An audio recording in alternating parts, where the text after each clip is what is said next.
Meditation is a universal spiritual wisdom. We find it in all the great religious traditions, and of course it belongs within the Christian tradition as well. We call it contemplation, we call it the prayer of the heart. In the way most of us were introduced to prayer, we were introduced to mental prayer or devotional prayer, or perhaps the prayer of the sacraments, the Mass, and so on. And these are all very valid and helpful ways of prayer. But there's another dimension of prayer which we call the prayer of the heart. In these other forms of prayer, where we're using words and thoughts or imagination or rituals, we are still, to some degree, still at the level of the mind. But in meditation, we move from the mind to the heart by letting go of thoughts. This tradition in Christianity goes back, I think, to the teaching of Jesus himself on prayer. He tells us, when you pray, go into your inner room, close the door, and pray to your Father who is in that secret place. So he stresses the importance of interiority, the heart. And then he tells us, when you pray, do not go babbling on like the heathen, who think the more they say, the more likely they are to be heard, because God knows your needs before you ask. So here he's telling us that we don't need to speak all the time. We don't need to use too many words. We can trust that God knows us and our needs are held in God's love. So here we can see a teaching on silence and on the value of silence. Then he tells us, do not worry. Lay aside your anxieties, your worries, he says. Look at the birds of the air, the lilies of the field, and contemplate the beauty of nature rather than just be constantly worrying about what we don't have. And I think here this is a challenging teaching on prayer, because he's asking us to lay aside the very things that our minds are usually preoccupied with. That's our thoughts of the past, our thoughts of the future, our anxieties, our fears, or our desires. But again, the teaching is very clear. Then he tells us, be mindful. Set your mind on God's kingdom before everything else, and everything else will come to you as well. Mindfulness means attention, paying attention, that specific attention of the heart, which really is the essence of all prayer. And finally, in this passage in the Sermon on the Mount, he tells us to live in the present moment. Don't worry about tomorrow. Don't be living in tomorrow. Live now. And if you put all of these elements of Jesus' teaching on prayer together, you have a teaching on contemplation. And I think it's very clear. Jesus is a teacher of contemplation. When he speaks about prayer, he doesn't speak about rules and regulations or complex methods of prayer. He gives us these essential principles.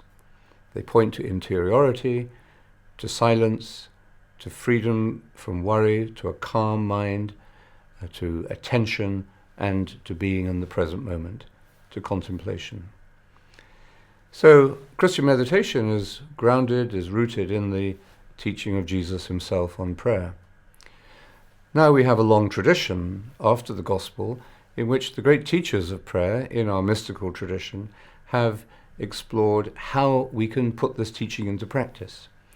And the first ones to do this in a very clear and simple way were the Desert Fathers and Mothers, the early Christian monks from the 4th century. And they recommended a very simple method of meditation. They called it pure prayer. And they recommended that you take a single word or a short phrase and repeat this word or phrase continually in the mind and heart during the time of the meditation, letting go, they said, of all the riches of thought and imagination, and coming directly into poverty of spirit, by letting go of our thoughts, our plans, our memories, and so on. So this is essentially the teaching on prayer that we give today, and it's similar to the Jesus prayer, the hesychast form of prayer in the Orthodox Church. So this is the teaching. There's been a great hunger for this contemplative dimension of prayer in the modern church, and indeed in the modern world. And for various reasons that we won't go into at the moment, but for various reasons, this contemplative dimension of Christian life and of Christian prayer became marginalized over the centuries. And we came to think that it was only specialists, monks or nuns, who were able to experience this contemplative dimension. But since the Second Vatican Council, there's been a great recovery of the central importance of contemplation in the life of every Christian. Even in the Council's document on liturgy, it says the purpose of the liturgy is to develop a contemplative orientation in the people of God. So that's why we go to church, in fact, is so that we can live in this contemplative spirit. Thomas Aquinas said that contemplation is the simple enjoyment of the truth. Nothing could be more simple than that. Over the years, in recent years, our community, the world community for Christian meditation, has been working with many dioceses, Catholic dioceses around the world, introducing meditation to children in the Catholic school system. And it's been a wonderful discovery to find that we are born contemplative, that children have this innate contemplative capacity, and that we should be recognizing that and training that, developing it, right from the beginning of their religious formation, their spiritual education. So we have many schools now where meditation is an integral part of the life of the school, and it's giving a treasure, really, a life skill and a spiritual treasure to children which will remain with them for the rest of their lives. There are many people today, of course, who are looking for healing, people who are recovering from addiction, alcohol or drugs, people who are in depression. And we know from medical and scientific research that meditation, even practiced as just a secular technique, brings psychological and physical benefits. It lowers the blood pressure, it boosts your immune system, it improves your cholesterol, it helps you deal with depression or chronic pain, and so on, anxiety attacks. And these psychological or physical benefits of meditation, when we look at them in the light of the spiritual tradition, we can say these are examples of grace working on nature, that our human nature, which is psychological and physical as well as spiritual, will express in these beneficial ways the result of prayer, of deep prayer. Now, however, when we teach meditation in our community, we teach it primarily focused upon the spiritual fruits. And St. Paul says that these spiritual fruits are love, joy, peace, patience, kindness, goodness, fidelity, gentleness, and self-control. So you have the benefits on the one hand, but you have the spiritual fruits, which of course give us a much deeper experience of the meaning of prayer and of our relationship to God. One of the great discoveries, I think, of our time is that meditation creates community. This was an insight of John Main, the founder and inspiration of the world community. And this really opens up for us a mystery of Christ, that when we come together in his name, where two or three are gathered, he is present in a special way. So we have meditation groups forming all over Poland, in fact all over the world. And these small meditation groups meet every week.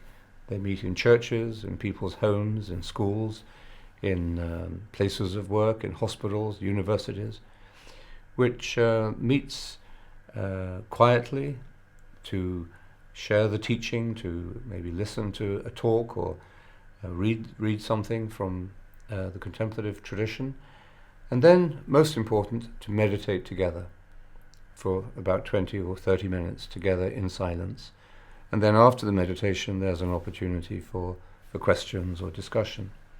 And this small weekly meditation group, I think, is one of the best ways that we can share the gift of meditation with people. And it's a very wonderful way of renewing the contemplative life of the church from the grassroots. So these meditation groups form quite naturally, then they form into local communities and national communities. And here at the moment we're having a Meditatio event, which is the annual Polish Christian meditation conference. We have meditators from all over the country, some from outside of the country, who come here to celebrate their community, to reflect upon how we can share the gift of meditation more widely with others, to be enriched by talks and by, above all, by meditating together. So it's a time of community, a time of learning, a time of reflection. And these annual conferences are very important stimulus for this work of teaching meditation. And of course there are also people here who are quite new to meditation. They've been brought by a friend, or they've heard about it from somebody else. And many people today, I think, at all levels of faith and in all walks of life, are seeking a deeper spiritual meaning, a deeper spiritual practice in life. And we have to be able to respond to that need, and we have to be there, we have to let people see that we're there, and then people come, and if they find what they're looking for, we can help them to go deeper. The real purpose of the weekly group or of a national conference like this is so that each of the members can go back home, back to their daily practice. We recommend people to meditate every day, morning and evening, and coming together like this periodically reinforces that simple daily discipline. And people sometimes ask, what happens in meditation? Well, in one sense, nothing happens. We're not looking for any dramatic experience in the meditation period. But of course people meditate because they feel that something is changing in their life, that a deep transformation, a liberation of their spirit, a freedom from fear, and an expanded capacity for life and for love is developing in them. That's why we continue to meditate. And so that daily meditation does need to be reinforced. It takes people time, of course, to build that discipline into their daily lives. But it's a powerful and enriching simplicity. The important thing, I think, always to remember with meditation is that it is a simple way. We can write books, we can give talks, we can have conferences on it, and all of that may be useful. But perhaps the most important thing is to remember the simplicity. And this is the simple teaching that we give, whether it's to a 6-year-old child or to a 96-year-old person. You can begin to meditate at any stage in your life, of course. What we say to them is this: sit down, sit still. The stillness of body will help to bring you to a stillness of mind. Close your eyes lightly and sit with your back straight so that you can be alert. Be alert and relaxed. Doesn't matter whether you sit on the floor, whether you sit in a chair, whether you sit on a prayer stool. The important thing is to sit still with your back straight and be comfortable. Then closing your eyes lightly so you're not distracted by what's going on around you. Choosing a quiet time and a quiet place as far as possible. You then begin your meditation. And what you do then during this period of meditation, say to begin with for 20 minutes, is to take a single word or short phrase and repeat this continuously in the mind and heart. You could, for example, take the name Jesus or the word Abba. These are very ancient Christian prayer words or mantras, we sometimes call them. In Latin, it was called a formula. The word I would actually recommend, however, is the word Maranatha. Maranatha is the oldest Christian prayer.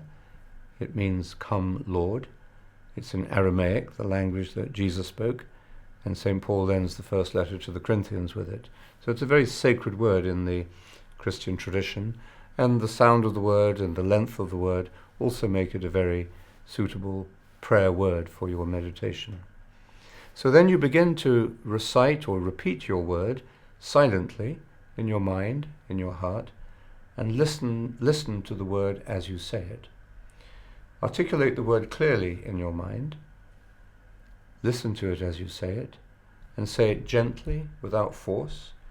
Say it attentively, give it your wholehearted attention. Say it faithfully. In other words, when you get distracted, which we all do, when you get distracted, simply come back to the word and start saying it again. And above all, say it simply, without analyzing what you're doing or expecting anything to happen. And if you can bring that approach to the meditation, you'll find it's a wonderful and enriching prayer of the heart. It doesn't replace other forms of prayer. In fact, it enhances them and enriches them. In my own life as a monk, I found that my reading of scripture, my divine office, my celebration of the Mass, all of these other forms of prayer have been deeply enriched by this contemplative dimension. I think of prayer as a big wheel, and the different spokes of the wheel are like the different forms of prayer. They're all valid, they're all good. You have devotional prayer, the rosary, you have the Mass, you have scripture, you have charismatic prayer, you have Ignatian forms of prayer.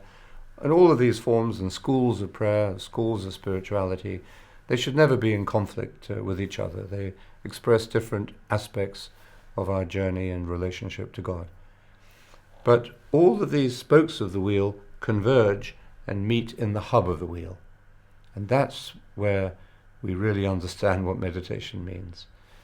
Because at the hub of the wheel there is simplicity.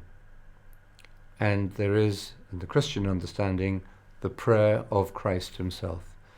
That in our heart, Christ is praying, and we enter into his prayer.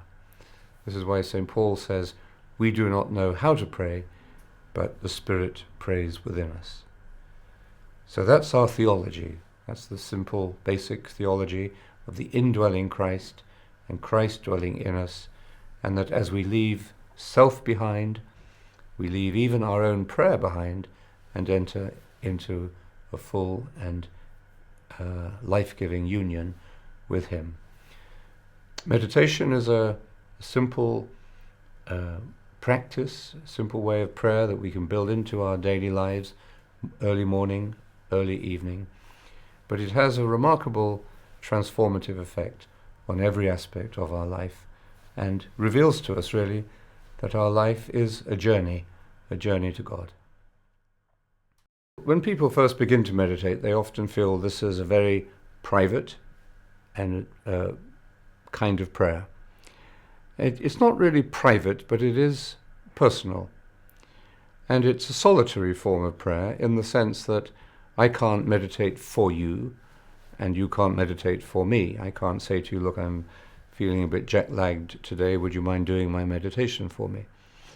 On the other hand, we can meditate together, and that is really something essentially Christian about meditation, that we naturally are attracted together to meditate in the silence. And that seems to me to be the power of the Spirit, the mystery of Christ building himself up at this deep level of prayer. Now, what do we find then when we come together, sharing our solitude in that sense? We find community. We find that we're able to relate to people at deeper levels. Usually when we meet people, we are a little suspicious of them. We don't know whether we like them. We don't know what their opinions are. We test them out. Sometimes we have our defenses so strong that we never let them down. But in meditation, I think we move beyond those sort of defenses and that sort of fear of the other person, and we find that we can be with them in a trusting, in a tolerant, and in a loving way. So community is a very real part of the Christian life, and it's a very real fruit of our meditation. Now, within a community, as community grows and as it develops, there are many different jobs to do, many different ways of service. Some people talk a lot, like me. Some people, write. Some people publish the books. Some people sell the books. Some people organize events, retreats. Some people send out the newsletter. Some people run the website. Some people teach others. We're a community in which really every kind of work is equally valid, equally sacred. Some people may be more in the limelight than others, but really we are all equal. In a Christian community, there is only one teacher, and the one teacher is Christ. And that's what brings a Christian community together, in equality, in friendship, and in love, to share their gifts. And then, this is a very important aspect, really, of a community. We are sharing the fruits of meditation, the gifts of meditation, with others. Many people who find themselves supported in a meditation community and supported by their daily practice find that they have a work to do in the world. Maybe working with the poor, maybe working for justice, maybe working for the environment. It may be raising a family with a special kind of love and dedication, working with handicapped people. In all of these different ways, I think we express, as a community, through our individuality, we express the love of Christ at work in the world. So we can't all do everything, but together we can do everything. And I think meditation helps us to recognize the specific work of service and of value that we are able to do for the world. Because meditation is universal, and we find it at the heart of all the great religious traditions, it offers us a way into the common ground of our humanity, and a common ground with members of other faiths. It's one of the great challenges of the 21st century is that the great religious traditions need to come together in friendship and collaboration for the well-being of the world. I think we can't solve our huge global crisis without a spiritual consciousness, without a spiritual understanding of what that crisis means and of where we should go from here. And this is not the work of one religion. This has to be a collaborative effort, and the contemplative or spiritual or mystical dimensions of these other religions need to come together in a new way to create that new vision, that new consciousness. So all forms of dialogue are valuable, but I think a dialogue that is connected to the contemplative experience is really fruitful, is really powerful. And that's what we do, especially when we come together, Christians, Muslims and Jews. We know that we have the same God, we have many differences. We sometimes have terrible histories of intolerance and of brutality to each other. Nevertheless, in the 21st century, while not forgetting or denying the past, I think we have to look to the future. We have to look towards a world in which religions are able to respect their differences, even celebrate their differences, but transcend their divisions. It's possible, I think, through meditation. Meditation is a way of faith, pure faith. You may have Christian faith, you may have Muslim faith, you may have Jewish faith or Buddhist faith, but faith itself is our commitment to the truth, to relationship, to love. So the heart of meditation is this development of the way of faith. Then we have beliefs. At the way of faith level, we can really experience community. We can experience that we are one. In the level of the level of belief, of course there are differences. And those differences need not be divisions, but we cannot translate one religion into another. There are parallels and resonances, but not total equivalence. So it is possible for us to meditate with members of other faiths and to taste what for us as Christians we know to be the spirit of unity, the Spirit of God, uniting us and working in us for God's own purpose. We don't know what that purpose of unity is going to look like or what it's going to be, but our work is to serve it and encourage it to the best of our ability. So interreligious dialogue, coming out of this experience of meditation, is, I think, one of the most hopeful signs in our modern world. So why did meditation disappear from the center of Christian life, and why have we recovered it in recent times? I think it disappeared from the center partly because of a split between theology and experience, that our thinking about God became disconnected from our experience of God. Also, at the time of the Reformation, there was a suspicion of contemplation, both on the part of Catholics and of Protestants, although for different reasons. And so contemplation became marginalized. It was seen as a speciality, and even something to be rather suspect about. I've met Catholic priests who said that they were told in the seminary that they shouldn't even consider exploring the contemplative prayer. So this is a sad aberration. It's a sad fault in our Christian history. But from the time of about the Second Vatican Council, may go back earlier, this fault was being corrected. We were discovering that meditation does belong to the center of Christian life. Contemplation is at the heart of the gospel. This rediscovery of the contemplative dimension of the gospel, of scripture, and of prayer became a great awakening, and it spread out throughout the church. I've traveled all around the world. Our community is present in more than 100 countries, and wherever I go, different cultures, different kinds of people, different levels of faith, but there is a hunger and a great desire for contemplation. And meditation is the simplest way that we can respond to that hunger.